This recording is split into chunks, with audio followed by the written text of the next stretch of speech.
You're about 3 seconds away from making the biggest mistake of your career. The words didn't come from the officer. They came from the woman on the asphalt, calm, steady, completely out of place in a moment built on pressure and noise. Red and blue lights strobed across the dark highway, reflecting off windshields and phone screens as cars slowed, drivers leaning out just enough to watch, to record, to witness. Officer Grant Halvorsen stood rigid, arm extended, posture locked, voice loud enough for the crowd forming behind him. "Hands where I can see them. Do not move." His tone carried authority, but also something else. Performance. A need to be seen controlling the situation. The woman, Ava Reynolds, moved exactly how she was told. No sudden shifts, no hesitation, every motion deliberate. Her hands visible, her breathing measured, like she had done this before. Like chaos was something she knew how to stand inside without letting it touch her. Gravel crunched under boots as Officer Blake Turner circled behind her. Positioning textbook perfect for containment. Though his eyes flickered between Grant and the growing crowd, uncertainty creeping in where confidence should have been. Phones lifted higher now, whispers cutting through the night air. What did she do? Why is he so aggressive? Is this even necessary? Grant stepped closer, voice rising to drown them out. "On your knees now." Ava lowered herself without resistance, the rough asphalt pressing through the fabric of her slacks. But her posture didn't collapse. Her spine stayed straight, her head level, her presence intact. It didn't match the script Grant was trying to write. "You're making this harder than it needs to be," he snapped, though she hadn't argued, hadn't spoken, hadn't done anything but comply. That silence pressed back on him, invisible but real. Blake shifted again, glancing at Grant's hand, then at the line of cars stretching along the shoulder, headlights cutting long beams across the scene, turning it into a stage. "She's not resisting," someone muttered from the crowd, barely audible, but enough to land. Grant ignored it, tightening his stance, doubling down. "Last warning!" he barked, louder now, sharper, as if volume alone could secure control. Ava finally spoke, her voice low, even, carrying farther than it should have in the tension-filled air. "Officer, you're escalating this without cause." Not a challenge, not a plea, just a statement, clean and precise. The words didn't match the image he was trying to project, and that mismatch hung there, heavy, uncomfortable. Blake hesitated for half a second too long, and Grant noticed. His jaw tightened, eyes narrowing, doubling down again because backing off now would mean losing the audience he'd already gathered. More phones appeared, more angles, more eyes. Ava didn't look at them, didn't acknowledge the crowd at all, her focus fixed forward, steady, controlled. Then, quieter, almost like she was speaking only to him, she added, "You're about to cross a line you can't walk back from." And for the first time since the stop began, something flickered across Grant's face. Not doubt, not yet, but the beginning of it, a hairline crack in certainty that no one else seemed to notice, except the camera still recording every second. The silence did not break right away. It stretched, thin and sharp, like something waiting to snap, and Grant felt it even if he did not understand it yet. The kind of silence that does not come from fear but from control. Ava stayed exactly where she was, hands visible, shoulders squared, breathing slow and even, not performing for the crowd, not reacting to the tension, just existing in it with a precision that did not match the story being told about her. Headlights lined the shoulder for nearly a quarter mile now, engines idling, people stepping out, phones raised higher, capturing every angle, every word, every second, and that mattered more than anyone on the scene wanted to admit. Blake shifted again behind her, his stance no longer as firm, his eyes flicking toward the nearest patrol car where the radio crackled faintly, dispatch traffic blending into the background noise, but something in that sound pulled at his attention, like a detail out of place. Grant pushed forward. Anyway, voice louder, sharper, forcing authority back into the moment. "You think you know procedure? You think you can tell me how to do my job?" But the words landed differently now, not as control, more like justification, like he was trying to convince more than command. Ava did not look at him when she answered, her gaze steady ahead, voice level. "I know exactly what this is, and I know exactly where it goes next." And that line did something to the air, subtle but real. because it sounded less like resistance and more like certainty. One of the drivers stepped closer, a man in a gray hoodie holding his phone steady, whispering to someone beside him. "She is not acting scared." And that observation spread faster than the sirens, shifting the energy in small, quiet ways. Blake heard it, and it landed harder than he expected, because he had seen fear before, real fear, and this did not look like it. He leaned slightly toward Grant, voice lower now, meant only for him. "Maybe we should verify before we keep escalating." But Grant did not turn, did not acknowledge it, his focus locked forward, jaw tight, the need to stay in control overriding everything else. The radio crackled again, louder this time, a burst of static followed by a voice trying to cut through. Not clear yet, not fully formed, but enough to register as something incoming. Ava tilted her head just slightly, not toward the officers, not toward the crowd, but toward that sound, like she had been expecting it, like she had been waiting for it. "You still have time," she said quietly, not threatening, not emotional, just stating a fact. "To fix this before it becomes something you cannot contain." And that word, contain, lingered because it sounded like it belonged to someone who understood systems, not just situations. Grant took a step closer, trying to close distance, trying to reassert control physically since the words were no longer doing it, but even that movement felt off now, less dominant, more reactive. Blake's attention snapped fully to the radio as the voice broke through clearer this time. Dispatch calling out a unit number, repeating it, urgency creeping into the tone, and for a split second, everything on the road seemed to pause around that sound. Ava did not move, did not look back, did not change her posture at all. But there was a shift, subtle, almost invisible, like a countdown had reached its final seconds, and she knew exactly what was about to happen next while everyone else was still trying to understand what had already begun. The radio cut through clean this time, sharp enough to slice the tension in half. "Unit 7, confirm status immediately." The dispatcher's voice carried a weight that did not match a routine stop, and Blake felt it first, his head turning instinctively toward the cruiser as if the answer might be written on the dashboard. Grant did not respond, not right away, his focus still locked on Ava, still trying to hold the moment in place, but the moment was already slipping, already shifting in ways he could not control. "Unit 7, respond." The voice repeated, firmer now, and a second channel crackled underneath, overlapping traffic that should not have been there, too many voices for something this simple. The crowd noticed it too, not the words, but the tone, the urgency, the difference, phones tilting slightly as people tried to capture both sides of the scene, the officer and the unseen voice on the radio that suddenly mattered just as much. Ava remained still, her hands never dropping, her posture unchanged, but there was something different now, something settled, like a question had just been answered without her needing to say it out loud. "Answer your radio," she said quietly, not a command, not yet, but close enough that Blake glanced at Grant again, waiting because protocol said you answer, because ignoring dispatch was not part of any training he had ever trusted. Grant exhaled sharply, reaching for the shoulder mic with a stiffness that betrayed him, pressing it down a second too hard. "Unit 7, traffic stop in progress," he said, voice louder than necessary, like he was still speaking to the crowd instead of the system. "Everything is under control." And that last line hung there, heavier than it should have, because for the first time, it sounded like something that needed to be said rather than something that was obviously true. There was a pause, a real one this time, no static, no overlap, just silence on the line, and then the dispatcher came back, slower, measured. "Unit 7, confirm identity of subject." The wording precise, unusual, not how these calls normally went. Blake's stomach tightened because that was not a question you heard on a simple roadside stop, not unless something had already triggered it from the other side. Grant hesitated, just for a fraction of a second, but long enough for the cameras to catch it, long enough for the crowd to feel it, long enough for Ava to notice. "Driver has not provided identification," Grant replied, pushing forward again, trying to regain control through certainty, but his voice did not land the same way anymore. Ava finally turned her head slightly, just enough for her profile to catch the flashing lights, her expression unchanged, calm, almost patient. "That is not accurate," she said, and there was no edge in it, no accusation, just correction, clean and undeniable.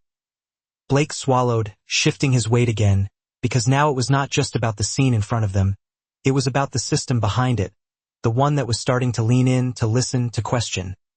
The radio clicked once more, and when the dispatcher spoke again, the entire tone had changed. Unit 7, stand by. And that phrase landed differently than anything before it, not a request, not a suggestion, but a pause imposed from above. Grant's grip tightened on the mic, but he did not speak this time, because something in that order, something in the way it was delivered, made it clear that whatever came next was not his to control. Ava looked forward again, still on her knees, still composed, her voice barely above a whisper, but carrying exactly where it needed to. Now it begins! And for the first time since the lights came on, the power in the scene shifted somewhere no one could see, but everyone could feel. The command settled over the highway like a weight no one could see but everyone could feel. Stand by. Not a suggestion, not a delay, but a shift in control that did not belong to the officers on the road anymore. Grant lowered his hand from the mic slowly, too slowly, like he was buying time he did not have, his eyes fixed on Ava as if the answer to everything was still standing right in front of him, still kneeling, still calm, still completely unaffected by the pressure that was starting to turn back on him. The flashing lights no longer felt like his authority. They felt like exposure, every red pulse catching the edges of faces in the crowd, every blue reflection bouncing off raised phones that were no longer just recording a stop but documenting something unraveling. Blake took a half step back without realizing it, his stance opening, his posture no longer aligned with Grant's, and that small movement said more than any words could, because it was the first visible break-in. Unity, the first crack in the version of control they had been presenting. Dispatch does not put units on standby for nothing, Blake said quietly, not challenging, not confronting, just stating something obvious that had suddenly become important, and Grant did not answer him, because answering would mean acknowledging it, and acknowledging it would mean admitting this was no longer routine. Ava shifted her weight slightly, not to stand, not to resist, just enough to stay balanced, controlled, present, her voice calm when she spoke again. You are being given a chance to slow this down, and there was no threat in it, no urgency, just clarity, like she was describing something already in motion. The crowd had grown larger now, stretching along the shoulder, people whispering, some stepping closer, others backing up to widen their view, the energy changing from curiosity to anticipation, because something was happening that did not match what they expected from a simple traffic stop. A car door slammed somewhere behind the line of vehicles, followed by the low rumble of another engine approaching. Not fast, not aggressive, just steady, deliberate, and several heads turned at once, cameras pivoting instinctively toward the sound. Grant noticed it too, just a glance at first, then longer, his focus splitting for the first time between Ava and whatever was arriving behind him, and that split was enough to shift the balance again. Stay where you are, he said, but the command lacked the force it had carried before, because it was no longer clear who it was meant for, her or himself. Blake turned fully now, eyes tracking the incoming headlights, the shape of another patrol vehicle pulling onto the shoulder, then another behind it, their lights not flashing wildly but steady, controlled, different, and that difference mattered. The radio clicked again, softer this time, a direct channel opening, and the dispatcher's voice returned, lower, precise. All units on scene maintain position. And the wording changed everything, because it was no longer directed at one officer. It was directed at all of them. Ava did not look back, did not need to, her voice barely above a whisper. You feel it now, do not you? And it was not a question, it was confirmation, because the shift had already happened, the control had already moved, and the only thing left was whether Grant would recognize it before it fully collapsed around him. The approaching headlights did not rush in. They arrived with control, steady beams cutting through the flashing chaos, and that difference was enough to pull every eye away from the center of the scene, because this was no longer just one stop. This was something being observed, something being managed from above. The first patrol car rolled to a stop 10 yards behind Grant, engine idling low, doors still closed, no immediate movement, just presence, and that restraint carried more authority than any shouted command. A second vehicle followed, then a third, spacing deliberate, formation clean, nothing rushed, nothing reactive, and Blake felt it immediately, the structure, the order, the kind that does not belong to confusion. Grant turned fully now, his focus breaking away from Ava for the first time, his shoulders tightening as he tried to read the situation. But there was nothing obvious to grab onto, No urgency, no chaos, just quiet control pressing in from behind. "Stay back," he called out, but the words landed flat, because they were no longer defining the scene, they were reacting to it. Ava remained where she was, still centered, her presence unchanged, as if everything unfolding around her had already been accounted for, her voice calm when she spoke again. This is where it shifts. And she did not raise her volume, did not try to compete with the noise because she did not need to.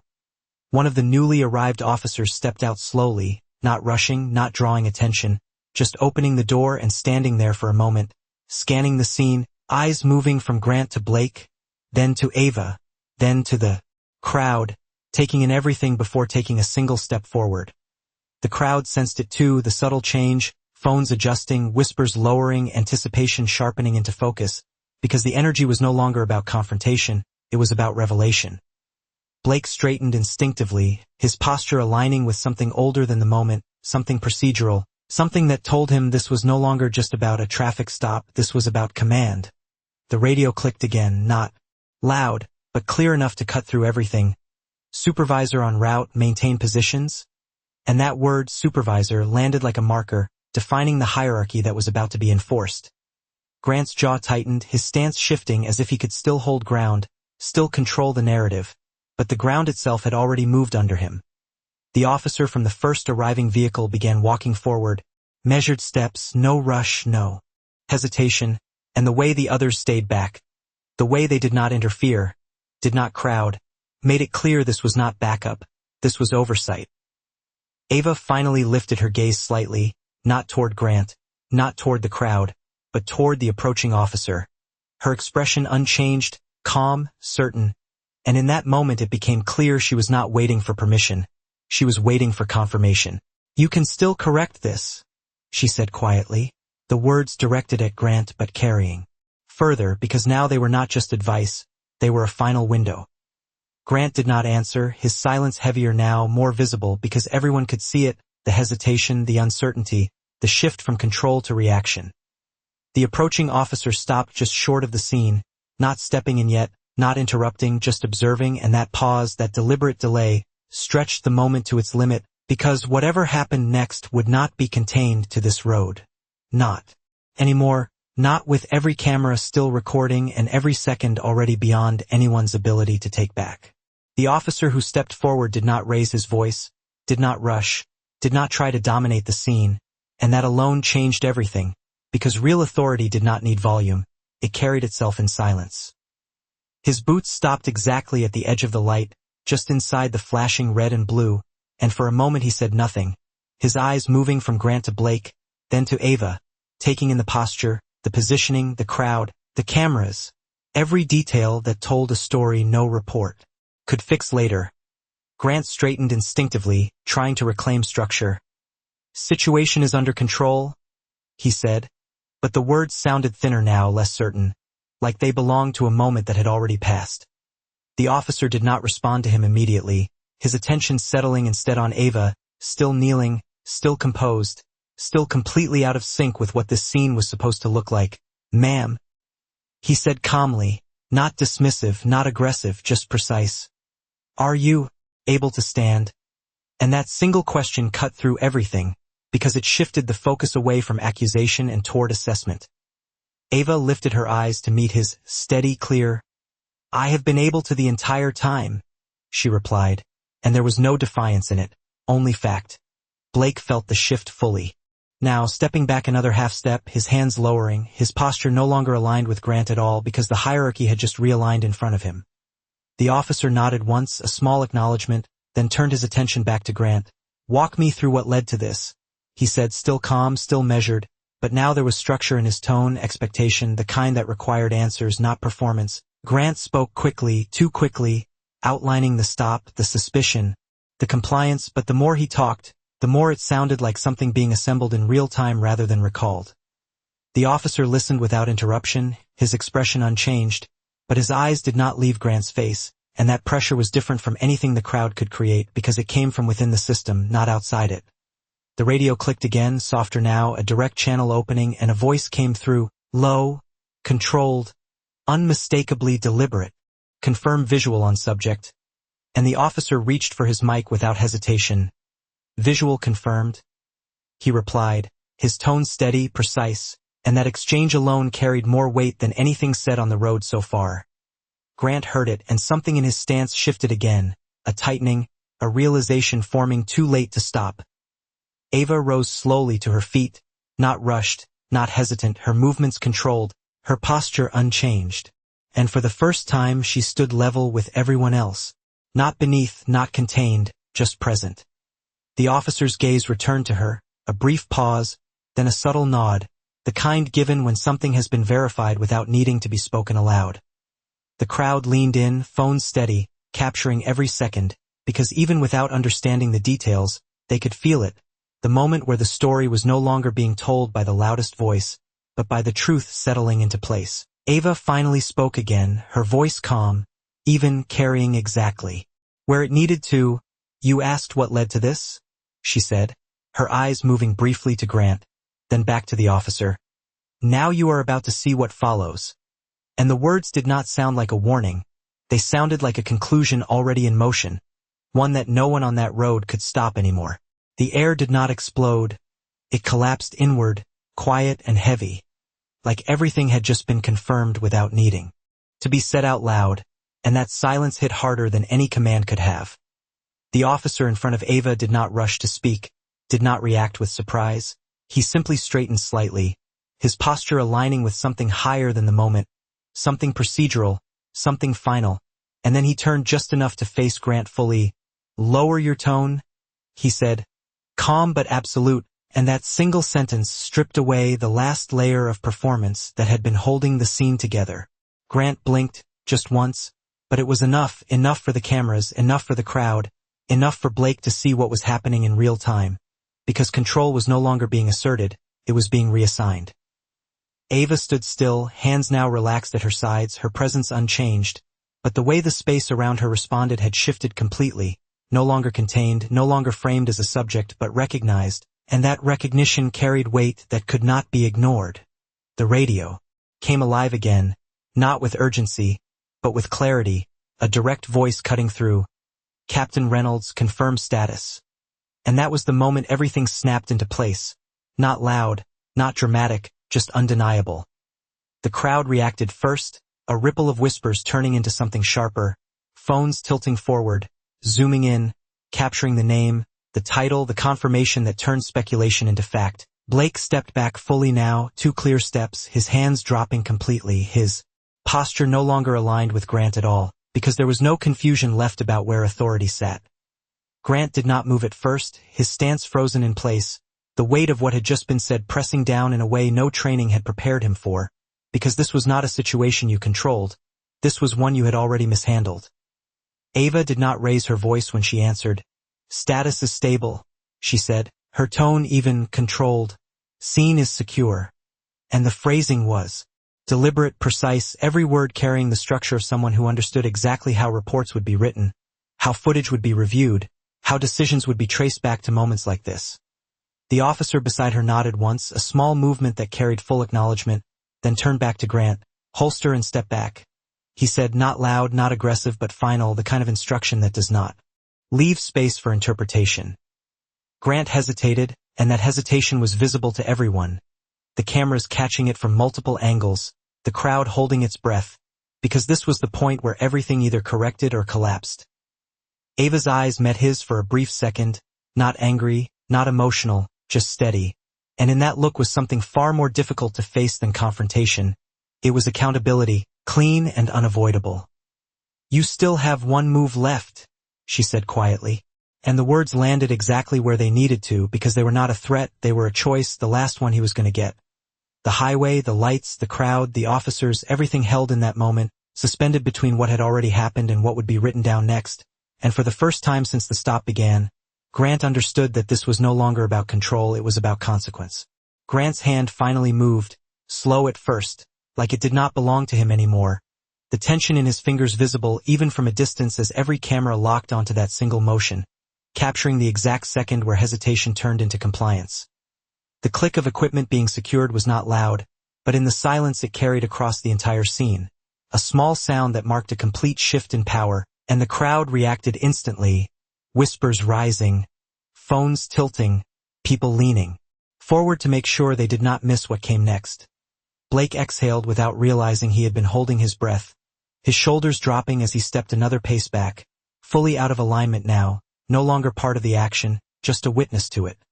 The supervising officer did not rush to fill the space, did not speak immediately, because the moment itself needed to settle, needed to be seen, needed to be recorded exactly as it was, without interruption. Ava remained still, her posture relaxed but controlled, her presence now the center of gravity for everything happening on that stretch of highway, and for the first time since the stop began, no one was questioning it. The radio crackled again, clearer than before. "Command has been notified." The voice said, measured, deliberate, and that phrase carried weight far beyond the road, because it meant this was no longer contained to a single unit, a single decision, or a single mistake. Grant shifted his stance, his eyes moving from Ava to the supervising officer, then briefly toward the line of vehicles behind him, as if searching for something that could restore what had already been lost. But there was nothing left to reach for. No version of events that could be reshaped now that everything had been witnessed from so many angles. "Step to the side," the supervising officer said, not loud, not aggressive, just final, and Grant followed the instruction, each movement slower than it should have been, as if every step carried the weight of understanding exactly what it meant. Ava turned slightly, not away, not retreating, just adjusting her position to face both the officer and the scene, her voice calm when she spoke again. "You documented everything?" she said, her eyes briefly scanning the crowd, the dozens of phones still raised. "Good." And that single word landed differently than anything before it, because it was not directed at the officers. It was directed at the record, at the evidence, at the truth that no one could now deny. The supervising officer nodded once, acknowledging both her and the situation, then reached for his radio, speaking quietly but clearly, "Scene under review, initiate internal." And the rest of the sentence was lost to the general noise, but it did not need to be heard in full, the intent was already understood. The crowd shifted again, not dispersing, but settling into something more focused, because now they were not just watching a confrontation, they were watching consequences unfold in real time. Grant stood off to the side, no longer central, no longer directing anything, just present. And that presence had changed, stripped of authority, replaced with something far more difficult to carry visibility. Ava's gaze returned forward, steady, composed, her voice low but clear as it carried across the final stretch of silence. "This is where accountability begins." And the words did not end the moment. They opened something larger, something that would not stay on this road, something that would follow every piece of footage, every report, every decision made from this point forward, because the story was no longer about what happened here, it was about what would happen next. The highway did not return to normal, it transformed, the flashing lights still cutting through the dark but no longer signaling control, now marking a moment that had already crossed into something permanent, something recorded, something that would not fade when the engines shut off. The supervising officer lowered his radio slowly, his posture steady, his presence now the anchor of the scene, and for a brief second everything held in place, as if the system itself was taking a breath before moving forward. Ava stood at the center of it all, calm, composed, her gaze moving once across the line of vehicles, the raised phones, the witnesses who had unknowingly become part of something far larger than a roadside stop. Her voice measured when she spoke again. "Every second of this matters."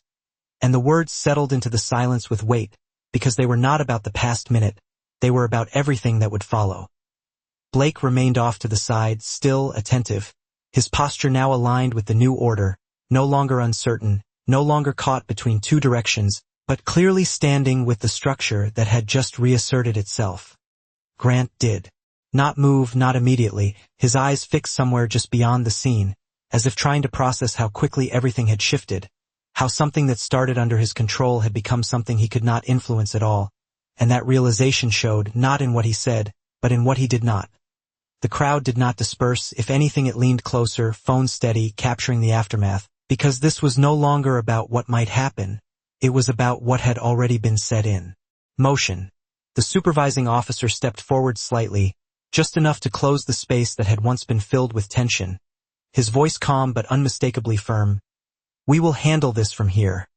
And that sentence marked the final transfer, the moment where the situation left the hands of those who created it and moved into the hands of those who would document it, review it, and act on it.